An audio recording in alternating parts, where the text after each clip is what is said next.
আমাদের কৃষ্ণনগরে রাজবাড়ির মাঠে ১২ দোল মেলা হচ্ছে। কালকে সেইখানেই গিয়েছিলাম মেলাতে।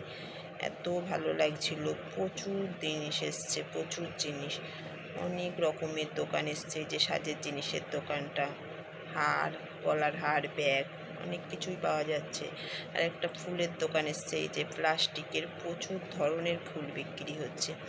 এত ভালো লাগছিল দোকানটাকে দেখতে, প্রচুর ধরনের ফুল রয়েছে দোকানটায়, খুব সুন্দর লাগছিল। প্রচুর চড়ার জিনিস এসছে, বড়দের, বাচ্চাদের, অনেক রকমের চড়ার জিনিস এসছে।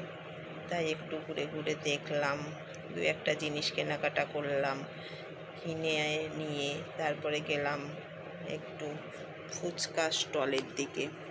গিয়ে দেখলাম এই যে ফুচকা স্টল বসেছে। আমরা সবাই মিলে একটু ফুচকা খেয়ে নিলাম। ফুচকা খেয়ে বাড়ি চলে আসলাম।